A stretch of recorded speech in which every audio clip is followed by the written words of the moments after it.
ಸರದಿ ಮನಸ್ಸುಗಳಿಗೆ ನನ್ನ ಪ್ರೀತಿಯ ನಮಸ್ಕಾರ. ಶಾಂತಿ ವಿದ್ ಮಾಹಿತಿ ಚಾನಲ್ಗೆ ಸ್ವಾಗತ. ಇವತ್ತಿನ ವಿಡಿಯೋದಲ್ಲಿ ನಿಮ್ಮ ಮಕ್ಕಳೇನಾದ್ರೂ CBSE ಅಲ್ಲಿ ಓದ್ತಾ ಇದ್ರೆ ನಾವು ಪೋಷಕರಾಗಿ ಕೆಲವೊಂದು ವಿಷಯವನ್ನ ತಿಳ್ಕೊಳ್ಳೇಬೇಕಾಗತ್ತೆ. ಅದ್ ಯಾವ ವಿಷಯ ಅಂತ ಹೇಳ್ತೀನಿ. ಇಲ್ಲ ಅಂದ್ರೆ ನಮ್ಮ ಮಕ್ಕಳನ್ನ ನಾವು ಬ್ಲೇಮ್ ಮಾಡ್ತಾನೆ ಇರ್ತೀವಿ.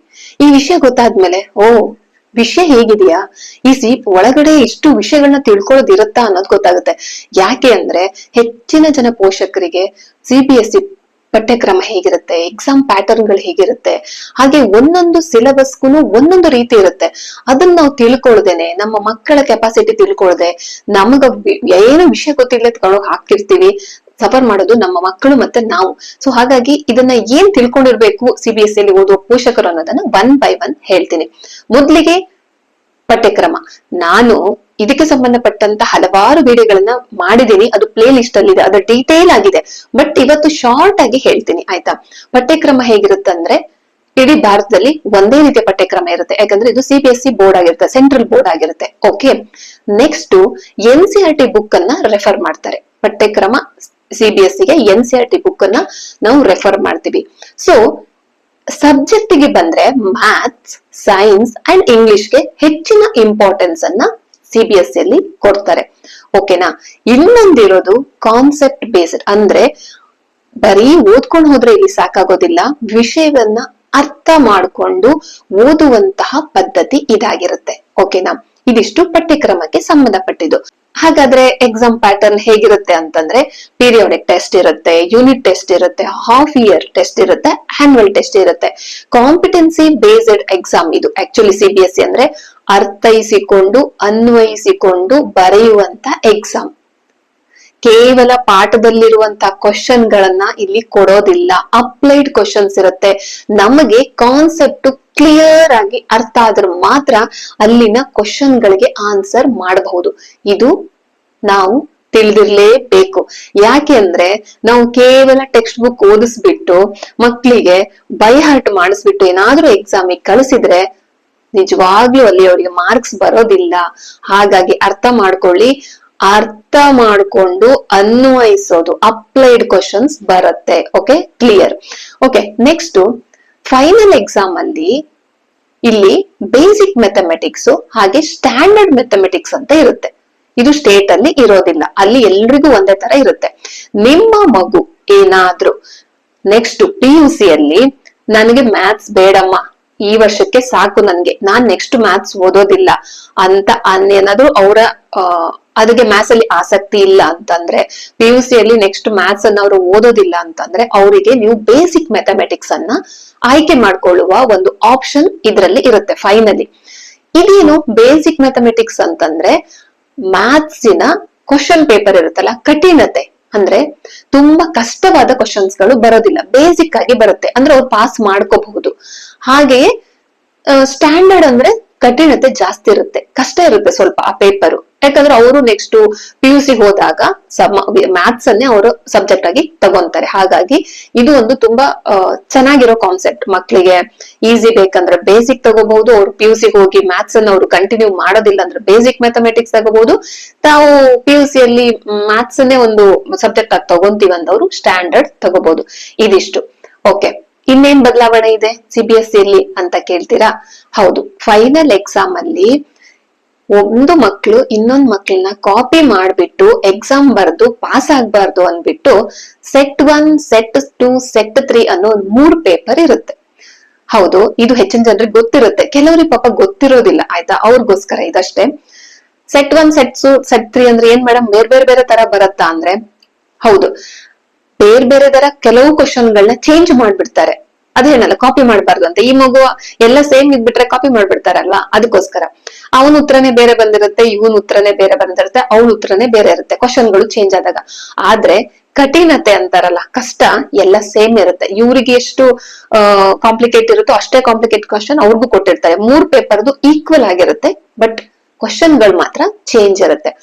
ಆದ್ರೆ ಈ ಸಾರಿ ಮಾತ್ರ ನನಗೆ ತುಂಬಾ ಜನ ಹೇಳಿರುವಂತದ್ದು, ಸ್ಟೂಡೆಂಟ್ಸ್ ಹೇಳಿರುವಂತದ್ದು, ಸೆಟ್ 3 ಪೇಪರ್ ಯಾರಿಗೆಲ್ಲ ಸಿಕ್ಕಿದೆಯೋ ಅವರು ಈ ಬಾರಿ ಮ್ಯಾಥ್ಸ್ ಅಲ್ಲಿ ತುಂಬಾ ಕಡಿಮೆ ಮಾರ್ಕ್ಸ್ ತಗೊಂಡಿದ್ದಾರೆ ಅಂತ. ಅಂದ್ರೆ ಸೆಟ್ 3 ಪೇಪರ್ ತುಂಬಾ ಕಷ್ಟವಾಗಿತ್ತಂತೆ ಸೆಟ್ 1, ಸೆಟ್ 2 ಗೆ ಕಂಪೇರ್ ಮಾಡಿದಾಗ. ಇದು ಲಕ್ಕು. ಈ ಮಗುಗ್ ಇದೇ ಪೇಪರ್ ಕೊಡಿ ಅಂತ ಎಲ್ಲೂ ಇರೋದಿಲ್ಲ.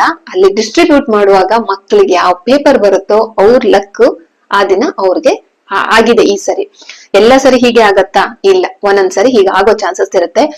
ಇದ್ರಿಂದ ನಾವೇನ್ ತಿಳ್ಕೊಬೇಕು? ನಮ್ಮ ಮಕ್ಕಳನ್ನ ಎಕ್ಸಾಮ್ ಬರ್ದ್ ಬಂದ ತಕ್ಷಣ, ರಿಸಲ್ಟ್ ಬಂದ ತಕ್ಷಣ, ನೋಡು ಇಷ್ಟು ದಿನ ಎಷ್ಟು ಚೆನ್ನಾಗ್ ಮಾರ್ಕ್ಸ್ ತಗೊಂಡಿದ್ಯಾ, ಈಗೇನಾಗಿದೆ ನಿನ್ಗೆ ಇಷ್ಟು ಕಡಿಮೆ ಬಂದಿದೆ ಅಂತ ಬ್ಲೇಮ್ ಮಾಡೋ ಬದ್ಲು ಈ ವಿಷಯವನ್ನ ನಾವು ತಿಳ್ಕೊಂಡಿದ್ರೆ ಮಕ್ಕಳನ್ನ ಬ್ಲೇಮ್ ಮಾಡೋದು ತಪ್ಪತ್ತೆ. ಅದಕ್ಕೋಸ್ಕರ ಇಷ್ಟು ಡೀಟೇಲ್ ಆಗಿ ನಿಮ್ಗೆ ಹೇಳ್ತಾ ಇದ್ದೀನಿ. ಅರ್ಥ ಆಯ್ತು ಅನ್ಕೊಂತೀನಿ. ಇದು ಒಂದು ಸಣ್ಣ ಮಿಸ್ಟೇಕ್ ಆಗಿರ್ಬೋದು ಈ ಸರಿ, ಬೋರ್ಡ್ ಇಂದಾನೆ ಆಗುತ್ತಲ್ವಾ, ಮನುಷ್ಯನ ಮೇಲೆ ಸಹಜ.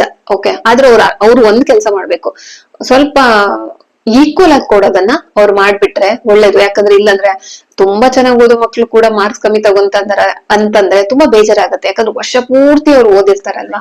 ಸೊ ಹಾಗಾಗಿ ಓಕೆ, ಇಂಡಿಯಾ ಫುಲ್ ಒಂದೇ ತರ ಸಿಲೆಬಸ್ ಆಗಿರೋದ್ರಿಂದ, ಪಾಠ್ಯಕ್ರಮ ಒಂದೇ ಇರೋದ್ರಿಂದಾಗಿ ಏನಾದ್ರು ಪೇರೆಂಟ್ಸ್ ಗಳು ಈ ಸ್ಟೇಟ್ ಇಂದ ಇನ್ನೊಂದ್ ಸ್ಟೇಟಿಗೆ ಹೋದ್ರೆ ಅವ್ರಿಗೆ ಏನು ಬರ್ಡನ್ ಆಗೋದಿಲ್ಲ, ಮಕ್ಳಿಗೂ ಈಸಿ ಆಗತ್ತೆ. ಯಾಕಂದ್ರೆ ಸೇಮ್ ಇರುತ್ತಲ್ವಾ, ಹಾಗಾಗಿ ಅವರು ತಗೊಳ್ಳೋದಕ್ಕೆ ಈಸಿ ಆಗತ್ತೆ. ಮತ್ತೆ JEE ನೀಟ್ ಇಂಥ ಎಕ್ಸಾಮ್ ಗಳ ಬರೆಯೋರ್ಗೆ ಸ್ವಲ್ಪ ಸುಲಭವಾಗುತ್ತೆ ಅಂತ ಹೇಳ್ತಾರೆ. ಆದ್ರೆ ನಾನು ಇದನ್ನ ಸಂಪೂರ್ಣವಾಗಿ ಒಪ್ಪೋದಿಲ್ಲ. ಆಮೇಲೆ ನೀವು ಮತ್ತೆ ಕಮೆಂಟ್ ಮಾಡ್ಬೇಡಿ, ಮೇಡಮ್ ನನ್ನ ಮಗ ICSE ಓದ್ತಿದ್ದಾರೆ, ಹಾಗಾದ್ರೆ JEE ನೀಟ್ ಕಷ್ಟ ಆಗತ್ತಾ, ನನ್ ಮಗ ಸ್ಟೇಟ್ ಅಲ್ಲಿ ಓದ್ತಿದ್ದಾನೆ, ನನ್ ಮಗಳು ಗೌರ್ಮೆಂಟ್ ಸ್ಕೂಲ್ ಅಲ್ಲಿ ಓದ್ತಿದ್ದಾಳೆ ಅಂತ ದಯವಿಟ್ಟು ಬೇಸರ ಮಾಡ್ಕೋಬೇಡಿ. ಇದು ಜಸ್ಟ್ ಕಾನ್ಸೆಪ್ಟ್ ಬೇಸ್ ಸ್ವಲ್ಪ ಅರ್ಥ ಮಾಡ್ಕೊಂಡು ಓದೋದ್ರಿಂದಾಗಿ JEE ಅಲ್ಲಿ ಬರುವಂತ ಕೆಲವು ಕ್ವಶನ್ಸ್ ಗಳಿಗೆ ಸರಳ ಆಗಬಹುದು. ಅದು ಕೂಡ ಮಕ್ಕಳನ್ನ ಅವಲಂಬಿಸಿದೆ. ಮಕ್ಕಳ ಆಸಕ್ತಿ ಇವೆಲ್ಲ ಡಿಪೆಂಡ್ ಆದ್ರೆ ಮಾತ್ರ ಮಾರ್ಕ್ಸ್ ತಗೊಳಕಾಗತ್ತೆ. CBSE ತಗೊಂಡವ್ರು ಮಾತ್ರ ಡಾಕ್ಟರ್, ಇಂಜಿನಿಯರ್ಗಳು ಆಗ್ತಾ ಇಲ್ಲ. ನೀವು ಗೌರ್ಮೆಂಟ್ ಅಲ್ಲಿ ಓದಿದ ಮಕ್ಕಳು ಕೂಡ ಇವತ್ತು ಎಷ್ಟೋ ಅಚೀವ್ ಮಾಡಿದ್ದಾರೆ. ಸ್ಟೇಟ್ ಸಿಲೆಬಸ್ ಅಲ್ಲಿ ಓದಿರೋ ಮಕ್ಕಳು ಕೂಡ ಸಿಕ್ಕಾಪಟ್ಟೆ ಅಚೀವ್ ಮಾಡಿದ್ದಾರೆ. ಹಾಗೆ CBSE ಅಲ್ಲಿ ಓದೋ ಮಕ್ಕಳು ಕೂಡ ತುಂಬಾ ಕಡಿಮೆ ಮಾರ್ಕ್ಸ್ ತಗೊಂಡು ಏನು ಆಗ್ದಿರೋ ಪರಿಸ್ಥಿತಿಯಲ್ಲಿ ಇರೋರು ಇದ್ದಾರೆ. ICSE ಸಿಲೆಬಸ್ ಅಲ್ಲಿ ಓದ್ತಿರೋರು ಕೂಡ ಏನು ಮಾಡಕ್ಕಾಗಿರೋ ಪರಿಸ್ಥಿತಿಯಲ್ಲೂ ಇದಾರೆ. ಇದು ಡಿಪೆಂಡ್, ಮಕ್ಕಳ ಮೇಲೆ ಡಿಪೆಂಡು, ಪೋಷಕರ ಮೇಲೆ ಡಿಪೆಂಡು, ಆ ಸ್ಕೂಲ್ ಮೇಲೆ ಡಿಪೆಂಡು, ಎಲ್ಲ ಸೇರಿ ಒಂದ್ ಮಗು ಗ್ರೋತ್ ಆಗ್ಲಿಕ್ಕೆ ಸಹಾಯ ಆಗತ್ತೆ. ಓಕೆನಾ? ಅದ್ರ ಬಗ್ಗೆ ವರಿ ಮಾಡ್ಕೋಬೇಡಿ. ನಿಮ್ಗೆ ಫೈನಾನ್ಷಿಯಲ್ ಆಗಿ ಚೆನ್ನಾಗಿದ್ದೀರಾ, ನಿಮ್ ಮನೆ ಹತ್ರ CBSE ಸ್ಕೂಲ್ ಇದೆ, ನನ್ಗೆ ಅಲ್ಲೇ ಓದಿಸ್ಬೇಕಂದ್ರೆ ಧಾರಾಳವಾಗಿ ಓದಿಸಿ. ಆದ್ರೆ ನನ್ ಫ್ರೆಂಡ್ಸ್ ಓದ್ತಿದ್ದಾರೆ, ನಮ್ಮ ಮನೆಯವ್ರು ಆ ಪಕ್ಕದ ಮನೆಯವ್ರು ಓದಿಸ್ತಿದ್ದಾರೆ ಅಂದ್ಬಿಟ್ಟು ನಿಮ್ ಮಗುಗೆ ಫೋರ್ಸಬಲ್ ಆಗಿ CBSE ಕ್ಲಾಸ್ ಸಿಲೆಬಸ್ಗೆ ಸೇರಿಸ್ಬೇಡಿ. ಯಾಕಂದ್ರೆ ಈ ತರ ಡಿಫಿಕಲ್ಟಿ ಲೆವೆಲ್ ಕೂಡ ಹೀಗೆ ಇರುತ್ತೆ. ನಿಮ್ ಮಕ್ಳಿಗೆ ಮ್ಯಾಥ್ಸ್ ಇಷ್ಟ ಇಲ್ಲ, ಸೈನ್ಸ್ ಇಷ್ಟ ಇಲ್ಲ, ಅವ್ರು ಅರ್ಥ ಮಾಡ್ಕೊಂಡು ಓದುವಷ್ಟು ಅವರಿಗೆ ಕೆಪಾಸಿಟಿ ಸ್ವಲ್ಪ ಕಡಿಮೆ ಇದೆ, ಆಸಕ್ತಿ ಮೇಲೆ ಹೋಗುತ್ತಲ್ವಾ, ಇದೆ ಅಂತಂದ್ರೆ ತುಂಬಾ ವರಿ ಮಾಡ್ಕೋಬೇಡಿ. ಸ್ವಲ್ಪ ಸರಳವಾಗಿ ಬೇಕು ಅಂದ್ರೆ ನೋಡಿ ಚೇಂಜ್ ಮಾಡಬಹುದು. ಇಲ್ಲ ನಮ್ಮ ಮಗುಗೆ ಈಸಿ ಆಗುತ್ತೆ ಅಂತಂದ್ರೆ ಇದನ್ನ ಸೆಲೆಕ್ಟ್ ಮಾಡ್ಕೋಬಹುದು. ಹಾಗನ್ಬಿಟ್ಟು ಇದು ತುಂಬಾ ಡಿಫಿಕಲ್ಟ್ ಇದೆಯಾ, ಹೆದರ್ಕೋಬೇಕಾ ಅಂದ್ರೆ ಖಂಡಿತ ಇಲ್ಲ. ಡೈಲಿ ಓದ್ತಾ ಇದ್ರೆ, ಅರ್ಥ ಮಾಡ್ಕೊಂಡು ಓದಿದ್ರೆ ಎಷ್ಟೊಂದ್ ಮೆಟೀರಿಯಲ್ ಗಳು ಸಿಗತ್ತೆ. ಯೂಟ್ಯೂಬ್ ಅಲ್ಲಿ ಒಳ್ಳೊಳ್ಳೆ ವಿಡಿಯೋಗಳು ಸಿಗತ್ತೆ. ಏನಾದ್ರು ಅರ್ಥ ಆಗಿಲ್ಲ ಅಂದ್ರೆ ಇವನ್ನೆಲ್ಲ ಬಳಸ್ಕೊಂಡ್ರೆ ಎಲ್ಲಾ ಸಿಲೆಬಸ್ಗಳು ಈಸಿ. ಹಾಗೆ ಮಕ್ಳು ಏನು ಓದ್ತಾ ಇಲ್ಲ, ಟೈಮ್ ವೇಸ್ಟ್ ಮಾಡ್ತಿದಾರೆ ಅಂದ್ರೆ ಎಲ್ಲಾ ಸಿಲೆಬಸ್ಗಳು ಕಷ್ಟನೇ. ಅದಕ್ಕೆ ಹೇಳಿದ್ದು ಮಕ್ಕಳ ಆಸಕ್ತಿಯ ಮೇಲೆ, ಪೋಷಕರ ಬೆಂಬಲದ ಮೇಲೆ ನಿಂತಿದೆ, ಅರ್ಥ ಮಾಡ್ಕೋಬೇಕು. ಓಕೆ, ಫೈನಲಿ ಹೇಳ್ಬೇಕು ಅಂದ್ರೆ ಈ ಸಿಲೆಬಸ್ ಗಳ ಬಗ್ಗೆ ಅರ್ಥ ಆದಾಗ ನಾವು ಮಕ್ಕಳಿಗೆ ಸಪೋರ್ಟ್ ಮಾಡೋದಕ್ಕೆ ಸರಳ ಆಗತ್ತೆ. ಮಕ್ಕಳನ್ನ ಅರ್ಥ ಮಾಡ್ಕೊಂಡಾಗ ಸ್ವಲ್ಪ ಕಿರಿಕಿರಿ ಕಡಿಮೆ ಆಗುತ್ತೆ. ಮಕ್ಕಳ ಆಸಕ್ತಿಗೆ ನಾವು ಸಪೋರ್ಟ್ ಮಾಡ್ಬೇಕು. ಹಾಗಾಗಿ ಈ ವಿಡಿಯೋವನ್ನ ಮಾಡಿದೀನಿ. ಇನ್ನೂ ಇದ್ರಲ್ಲಿ ಏನಾದ್ರು ನಿಮ್ಗೆ ಡೌಟ್ಸ್ ಗಳು ಇದ್ರೆ ದಯವಿಟ್ಟು ಕಮೆಂಟ್ ಮಾಡಿ, ನೆಕ್ಸ್ಟ್ ವಿಡಿಯೋದಲ್ಲಿ ನಿಮ್ಗೆ ಉತ್ತರಿಸ್ತೀನಿ. ಹಾಗೆ ನೆಕ್ಸ್ಟ್ ವಿಡಿಯೋದಲ್ಲಿ ICSE ಸಿಲೆಬಸ್ ಬಗ್ಗೆ ಹಾಗೆ ಸ್ಟೇಟ್ ಸಿಲೆಬಸ್ ಗಳ ಬಗ್ಗೆ ಸಪರೇಟ್ ಆಗಿ ಒಂದು ವಿಡಿಯೋವನ್ನ ಮಾಡ್ತೀನಿ. ಆಗ ನಿಮ್ಗೆ ಕ್ಲಿಯರ್ ಪಿಕ್ಚರ್ ಸಿಗುತ್ತೆ, ಸ್ವಲ್ಪ ಡೌಟ್ಗಳು ಪರಿಹಾರ ಆಗುತ್ತೆ. ಹಾಗೆ SSLC ಮಕ್ಕಳಾಗಿರ್ಬಹುದು, ಯಾವ್ದೋ ಸಣ್ಣ ವಯಸ್ಸಿಂದ ಟಾಪ್ 10th ತನಕ ಮಕ್ಕಳು ಯಾವ ರೀತಿ ಓದಬಹುದು, ಹೇಗ್ ಓದಿದ್ರೆ ಹೇಗ್ ಅರ್ಥ ಮಾಡ್ಕೋಬಹುದು, ಮಾರ್ಕ್ಸ್ ಚೆನ್ನಾಗಿ ತೆಗಿಬಹುದು ಅನ್ನೋದ್ರ ಬಗ್ಗೆನೂ ಕೂಡ ವಿಡಿಯೋ ಮಾಡ್ತೀನಿ ನೆಕ್ಸ್ಟ್. ಇಷ್ಟು ಹೊತ್ತು ನನ್ನ ವಿಡಿಯೋವನ್ನ ನೋಡಿದಂತ ನಿಮ್ಮೆಲ್ಲರಿಗೂ ಧನ್ಯವಾದಗಳು. Thank you so much.